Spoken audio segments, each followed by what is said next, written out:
Hujan rintik mengguyur kota Pemalang malam itu, menciptakan genangan kecil di jalanan yang sepi. Pak Tarwin, penarik becak tua, duduk di atas becaknya sambil menggosok-gosokkan tangan untuk mengusir dingin.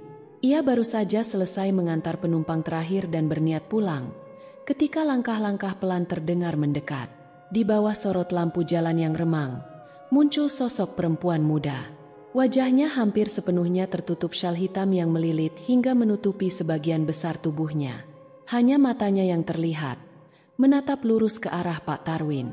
Suaranya lirih saat berkata, "Bisa antar saya ke desa Karangjati, Pak?" Pak Tarwin mengernyit. Nama desa itu membuat bulu kuduknya meremang. Desa Karangjati terkenal angker dan jaraknya cukup jauh dari pusat kota. Apalagi, malam sudah larut. Namun, sebelum ia sempat menolak, perempuan itu mengeluarkan segepok uang dari tas kecilnya.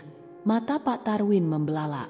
Uang itu lebih dari cukup untuk membiayai hidupnya selama berminggu-minggu. Tanpa banyak pikir, ia mengangguk. "Ayo."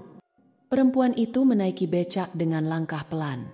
Saat Pak Tarwin mulai mengayuh, ia merasa udara di sekitarnya mendadak lebih dingin. Hutan-hutan di pinggiran kota membentuk bayangan gelap di kejauhan. Yang membuatnya tidak tenang adalah perasaan aneh. Seolah ada sesuatu yang mengawasi mereka dari balik kegelapan malam. Di sela-sela suara roda becak yang berdecit, Pak Tarwin mendengar gemerisik lembut, seperti langkah kaki yang mengikuti mereka dari kejauhan. Pak Tarwin terus mengayuh becaknya melewati jalanan beraspal yang kian menipis, digantikan oleh tanah berbatu. Kabut tipis mulai menyelimuti, membuat jarak pandang semakin terbatas. Di kiri kanan jalan, deretan hutan bambu menjulang, batang-batangnya berderak tertiup angin malam, menciptakan bayangan yang bergerak seperti sosok-sosok yang mengintai. Ia mencoba mencairkan suasana dengan berbasa-basi. "Rumahnya jauh ya?" Namun, perempuan itu tetap diam, hanya memandang lurus ke depan. Pak Tarwin menghela napas, merasa percuma. Ia kembali fokus mengayuh, meski rasa tidak nyaman semakin menghantui. Kabut semakin tebal, menyelimuti jalanan hingga membuatnya seperti berjalan di lorong putih tanpa ujung. Hatinya mulai gelisah. "Kok rasanya kayak muter-muter di tempat yang sama?" gumamnya, lebih kepada diri sendiri. Tiba-tiba, angin berembus kencang dari arah hutan, membawa serta suara gemerisik yang aneh. Seperti ada sesuatu yang bergerak cepat di antara pohon-pohon bambu. Suara itu makin dekat, seolah mengikuti langkah becak mereka. Pak Tarwin menghentikan kayuhannya sejenak, memasang telinga. Hening. Namun, ketika ia mulai mengayuh lagi, suara gemerisik itu kembali terdengar, lebih jelas dan lebih dekat. Kali ini, diikuti oleh desah napas berat. Pak Tarwin menelan ludah. Jantungnya berdegup kencang. Ia menoleh ke belakang, tapi hanya melihat perempuan itu duduk dengan tenang, tatapannya kosong. Di tengah kecemasannya, suara pelan tapi tegas terdengar dari arah hutan. "Berhenti!" Pak Tarwin tersentak. Kakinya gemetar di pedal becak. Tapi suara itu kini bergema di telinganya, membuatnya tak mampu lagi membedakan apakah itu nyata atau hanya permainan pikirannya sendiri. Pak Tarwin tidak punya pilihan selain terus mengayuh meski dadanya dipenuhi kecemasan. Kabut semakin tebal, dan jalanan yang ia lewati kini berubah menjadi tanah berlumpur. Suara gemerisik dan bisikan yang tadi mengganggu telinganya perlahan menghilang, digantikan oleh kesunyian yang menekan. Hanya suara becak yang berdecit lirih memecah keheningan. Setelah beberapa saat, kabut perlahan memudar, memperlihatkan sebuah pemandangan yang membuat napas Pak Tarwin tertahan. Di depannya, berdiri sebuah desa kecil yang tampak terlupakan oleh waktu. Rumah-rumah kayu tua berjajar dengan atap rumbia yang hampir runtuh. Tidak ada cahaya lampu, tidak ada suara kehidupan, hanya desau angin yang membawa aroma asin laut. Pak Tarwin menoleh ke arah perempuan itu, berharap mendapat petunjuk. Namun, sebelum ia sempat bertanya, perempuan itu turun dari becak dengan langkah ringan.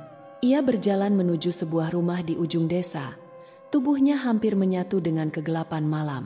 Pak Tarwin menunggu di atas becaknya, merasa bingung dan gelisah. Tangannya merogoh kantong, memastikan uang pemberian penumpang itu masih ada.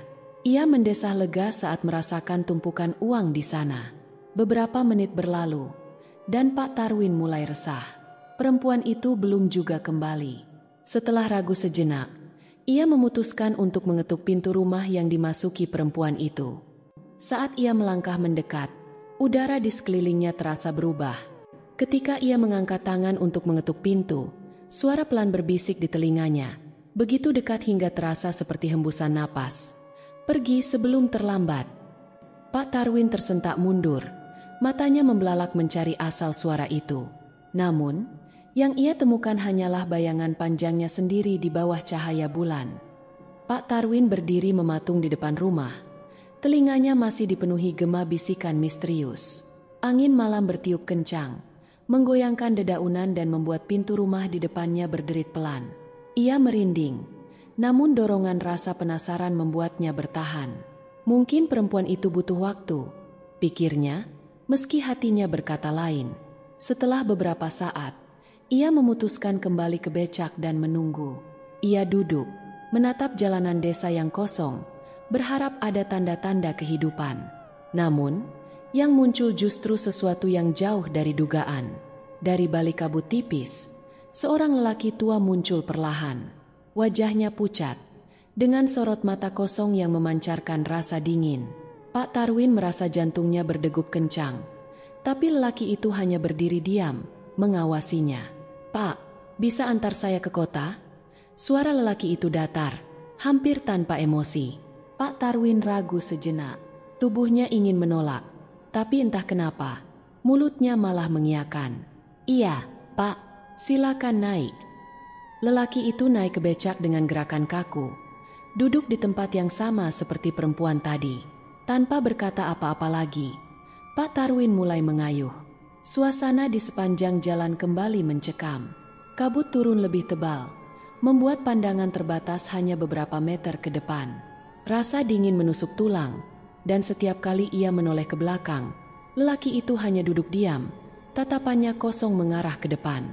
Ketika mereka melewati sebuah jembatan kecil yang tampak rapuh, tiba-tiba lelaki itu tertawa.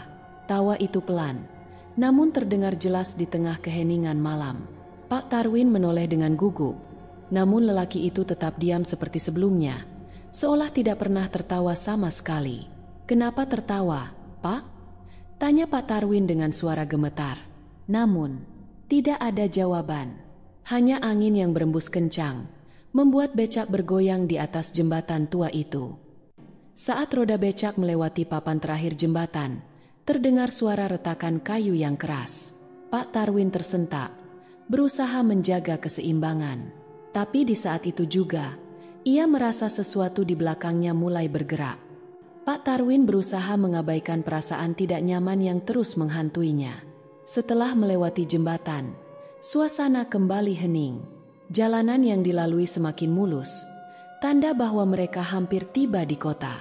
Namun, lelaki tua di belakangnya tetap diam, membuat suasana semakin mencekam. Setibanya di persimpangan kota, lelaki itu memberi isyarat untuk berhenti. Tanpa berkata sepatah kata pun, lelaki itu turun, memasukkan tangannya ke dalam saku, dan menyerahkan segepok uang. Uang itu tampak sama seperti yang diberikan perempuan sebelumnya, tebal dan rapi. "Terima kasih, Pak," ujar lelaki itu dengan suara serak, sebelum berjalan menghilang di tengah kegelapan. Pak Tarwin memandang tumpukan uang di tangannya dengan campuran lega dan takjub. "Banyak sekali," gumamnya.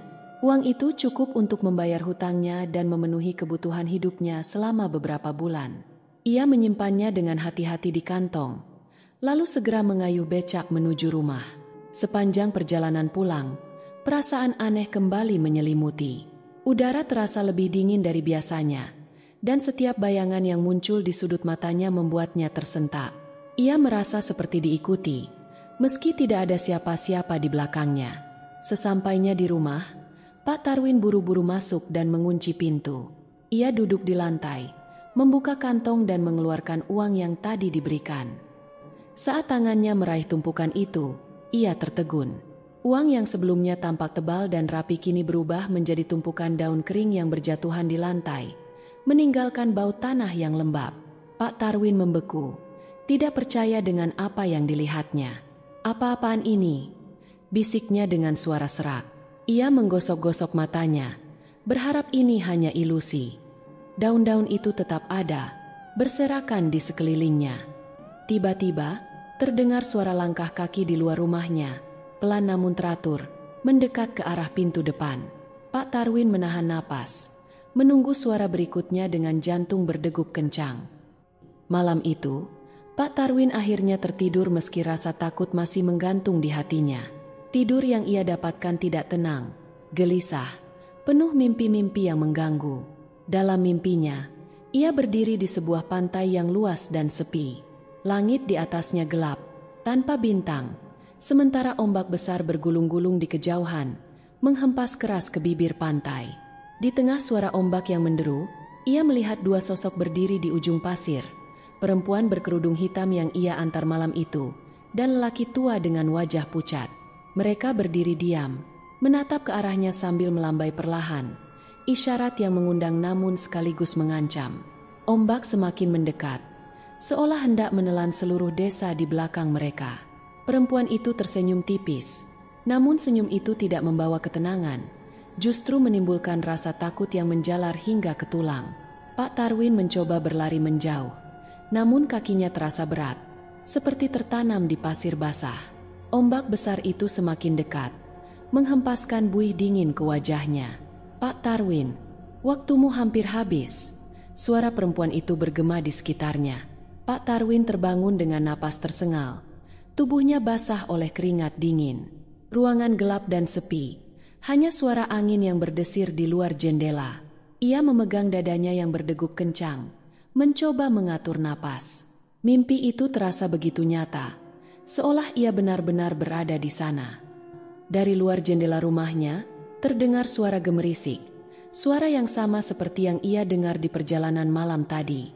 Suara itu semakin lama semakin dekat, membuat bulu kuduk Pak Tarwin berdiri. Dengan tangan gemetar, Pak Tarwin mengintip melalui celah jendela. Di bawah sinar bulan yang redup, ia melihat bayangan samar berdiri di halaman rumahnya, menghadap langsung ke arahnya. Pak Tarwin membeku di tempatnya. Matanya terpaku pada bayangan di halaman. Sosok itu berdiri kaku, tertutup kabut tipis yang melayang-layang di sekitarnya. Sebelum ia bisa memastikan apa yang dilihatnya, bayangan itu perlahan memudar, menyatu dengan gelapnya malam. Dengan tubuh gemetar, ia memutuskan bahwa ia butuh bantuan. Keesokan paginya, meski lelah dan masih dihantui rasa takut, Pak Tarwin berjalan menuju rumah Pak Suraji, seorang tetua desa yang dikenal memahami hal-hal gaib. "Ada yang ingin kau ceritakan, Tarwin?" tanya Pak Suraji dengan nada serius, seolah sudah mengetahui alasan kedatangannya. Pak Tarwin mengangguk pelan, lalu menceritakan semua yang ia alami, tentang perempuan berkerudung hitam, lelaki tua, desa aneh, dan uang yang berubah menjadi daun kering. Pak Suraji mendengarkan dengan raut wajah yang semakin serius. Setelah Pak Tarwin selesai bercerita, ia menghela napas panjang. "Kamu sudah memasuki wilayah yang bukan milik manusia," ujar Pak Suraji. "Desa yang kau datangi itu adalah desa gaib. Mereka memberimu sesuatu, tapi itu bukan untuk dunia kita." Pak Tarwin merasa darahnya membeku. "Lalu, apa yang harus saya lakukan, Pak?" tanyanya dengan suara bergetar. "Kamu harus membersihkan dirimu dan memutuskan ikatan dengan dunia mereka," jawab Pak Suraji tegas. Ia kemudian mengambil segenggam garam dari sebuah wadah di pojok ruangan dan memberikannya kepada Pak Tarwin. "Malam nanti, pergilah ke pantai di mana mereka memanggilmu dalam mimpi. Taburkan garam ini di sepanjang garis pantai sambil membaca doa ini." Lanjutnya sambil memberikan selembar kertas bertuliskan doa dalam bahasa Jawa kuno. "Ingat," tambahnya dengan tatapan tajam, "jangan berhenti sebelum selesai. Apapun yang terjadi, teruskan." Pak Tarwin menelan ludah. Ia tahu malam itu akan menjadi malam terberat dalam hidupnya, tapi ia tidak punya pilihan lain. Saat hendak pulang, Pak Suraji menepuk bahunya dan berkata dengan nada rendah, "Jika kau gagal, mereka akan datang menjemputmu." Malam itu, Pak Tarwin berjalan menuju pantai dengan langkah berat. Angin dingin menusuk kulitnya, membawa aroma asin laut yang tajam. Bulan purnama menggantung di langit, namun cahayanya terasa redup, seolah enggan menyinari malam yang mencekam ini. Di tangannya, ia menggenggam erat segenggam garam dan kertas berisi doa yang diberikan Pak Suraji. Setibanya di tepi pantai, suasana semakin sunyi. Ombak bergulung perlahan, namun suara gemuruhnya terdengar seperti bisikan-bisikan halus yang memanggil-manggil namanya. Pak Tarwin menghela napas panjang, mencoba menenangkan diri. Ia menatap garis pantai yang memanjang di depannya, lalu mulai menaburkan garam sambil membaca doa dengan suara bergetar. Ya Gusti, jauhkan aku dari mara bahaya, putuskan ikatan dengan dunia yang bukan milik kami. Suara ombak mendadak menggelegar, seperti marah. Angin bertiup kencang, membuat pasir beterbangan dan kabut tebal mulai menyelimuti pantai. Pak Tarwin terus berjalan, menaburkan garam sambil mengulang doa yang sama. Kakinya terasa berat, seolah ada sesuatu yang menariknya ke bawah. Dari dalam kabut, dua sosok perlahan muncul. Perempuan berkerudung hitam dan lelaki tua itu berdiri tak jauh dari tempatnya berdiri. Wajah mereka pucat, dengan tatapan kosong yang menusuk. Mereka melangkah mendekat. Langkah mereka ringan namun terasa mengancam. Pak Tarwin, suara perempuan itu bergema, terdengar lembut namun menakutkan. Berhentilah. Kau tidak perlu melakukan ini. Pak Tarwin menunduk, menghindari tatapan mereka. Ia ingat pesan Pak Suraji, apapun yang terjadi, teruskan. Tangannya gemetar, namun ia tetap menaburkan garam sambil mengucapkan doa dengan suara yang semakin lantang. Sosok-sosok itu semakin dekat. Kini hanya berjarak beberapa langkah. Angin bertiup makin kencang, menciptakan pusaran pasir di sekelilingnya. Tiba-tiba, sebuah tangan dingin mencengkeram bahunya dari belakang. Sentuhan itu membuat tubuhnya kaku. Pak Tarwin ingin berteriak, namun suaranya tertahan di tenggorokan. Ia menoleh perlahan, berharap tidak melihat sesuatu yang mengerikan. Tapi bayangan hitam yang muncul di hadapannya membuatnya membatu. Pak Tarwin menoleh dengan perlahan. Tubuhnya gemetar hebat. Di balik punggungnya, sosok bayangan hitam dengan tubuh tinggi menjulang dan mata merah menyala menatapnya tajam. Wajahnya samar, hanya terlihat seperti kabut pekat yang bergerak-gerak. Cengkeraman di bahunya terasa semakin kuat, membuat tubuhnya sulit bergerak. Ingatan tentang pesan Pak Suraji membuatnya kembali fokus. Ia menggenggam garam yang tersisa dengan tangan gemetar dan melemparkannya ke arah sosok itu. Seketika, terdengar suara menggelegar seperti guntur yang pecah di langit. Sosok hitam itu mundur beberapa langkah. Tubuhnya mulai memudar seperti asap yang ditiup angin. Kamu tidak akan bisa pergi dari sini, Tarwin. Suara perempuan berkerudung hitam kembali terdengar. Kini lebih lantang dan penuh amarah. Perempuan itu dan lelaki tua mendekat dengan cepat. Wajah mereka yang sebelumnya datar kini berubah menjadi menyeramkan. Matanya cekung dengan senyum yang terdistorsi. Pak Tarwin memejamkan mata dan terus mengucapkan doa yang diajarkan. Ia berjalan mundur, menaburkan sisa garam di sekelilingnya, menciptakan lingkaran pelindung di atas pasir. Sosok-sosok itu mendekat, namun setiap kali mereka mencoba masuk ke dalam lingkaran, tubuh mereka seperti terbakar oleh garam, memudar menjadi kabut yang terurai. Suara angin makin kencang, membentuk pusaran yang mengitari Pak Tarwin. Butiran pasir beterbangan, membuat matanya perih.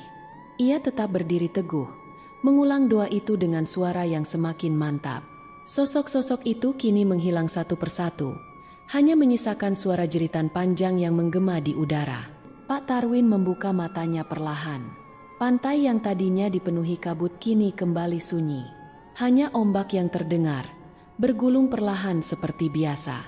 Ia menatap sekeliling, memastikan semuanya benar-benar berakhir. Di atas pasir, tidak jauh dari tempatnya berdiri, tergeletak sebuah syal hitam, syal yang dikenakan perempuan misterius itu. Pak Tarwin ragu sejenak, lalu mengambil syal itu dengan hati-hati. Saat ia menyentuhnya, sebuah suara pelan kembali terdengar di telinganya. Ini belum selesai. Bagian 10. Kembali ke dunia nyata. Pak Tarwin berdiri terpaku di tepi pantai. Syal hitam itu terasa dingin di tangannya. Suara bisikan terakhir masih menggema di kepalanya, membuat bulu kuduknya meremang. Namun, Ia tahu bahwa ritualnya sudah selesai. Angin malam kini bertiup lebih lembut, dan langit perlahan-lahan cerah seiring dengan datangnya fajar. Dengan langkah lelah, Pak Tarwin berjalan meninggalkan pantai. Ia merasa tubuhnya ringan, seolah beban yang selama ini menghimpitnya telah terangkat. Saat tiba di rumah, ia meletakkan syal hitam itu di sudut ruangan, sebagai pengingat akan malam yang tak akan pernah ia lupakan. Keesokan paginya, ia menemui Pak Suraji dan menceritakan semua yang terjadi. Sang tetua mendengarkan dengan seksama, lalu mengangguk pelan. "Kamu berhasil, Tarwin. Tapi ingat, dunia mereka bukan untuk kita. Jangan pernah lagi menerima ajakan yang mengarah ke sana." Pak Tarwin mengangguk penuh rasa syukur. Ia tahu hidupnya akan berubah setelah ini, dan ia berjanji pada dirinya sendiri untuk lebih berhati-hati. Namun, ada sesuatu yang terus mengganggunya, suara terakhir itu, dan syal hitam yang kini seolah menjadi bagian dari rumahnya. Waktu berlalu, dan kehidupan Pak Tarwin kembali normal. Tidak ada lagi penumpang aneh atau uang yang berubah menjadi daun kering. Meski begitu, setiap kali ia melewati jembatan tua tempat lelaki misterius tertawa, ia merasa hawa dingin menyelimuti tubuhnya. Pada suatu malam, ketika ia duduk di depan rumah menikmati angin sepau-sepau, ia mendengar suara tawa samar dari kejauhan. Tawa itu pelan, nyaris tidak terdengar, tapi cukup untuk membuatnya menoleh ke arah jembatan. "Mungkin hanya angin," gumamnya, mencoba menenangkan diri. Tapi jauh di lubuk hatinya, ia tahu bahwa beberapa pintu, meski tertutup, tidak pernah benar-benar terkunci. Pak Tarwin memandang syal hitam yang tergantung di dinding rumahnya, lalu menghela napas panjang. Ia memutuskan untuk menyimpannya, bukan sebagai tanda ketakutan, tetapi sebagai pengingat bahwa dunia manusia dan dunia gaib harus tetap berjalan di jalurnya masing-masing. Setiap malam, saat angin bertiup membawa bisikan halus, ia selalu terjaga, seolah menunggu sesuatu yang mungkin, suatu saat nanti, kembali mengetuk pintu. Cerita Pak Tarwin mengajarkan kita untuk selalu berhati-hati dalam menjalani kehidupan, terutama saat berhadapan dengan hal-hal yang berada di luar nalar. Ada dunia yang tak kasat mata, dunia yang harus dihormati batas-batasnya. Keserakahan dan rasa penasaran yang berlebihan dapat membawa kita pada bahaya yang tak terduga. Namun, keberanian dan keyakinan, seperti yang ditunjukkan Pak Tarwin, bisa menjadi benteng terakhir dalam menghadapi kegelapan. Pada akhirnya, menjaga keseimbangan antara dunia manusia dan alam gaib adalah kunci untuk menjalani kehidupan dengan selamat. Mungkin, di sekitar kita, masih ada kisah-kisah serupa yang tersembunyi di balik kabut malam. Tetaplah waspada, dan hormati apa yang tidak terlihat, karena tidak semua yang hilang benar-benar pergi.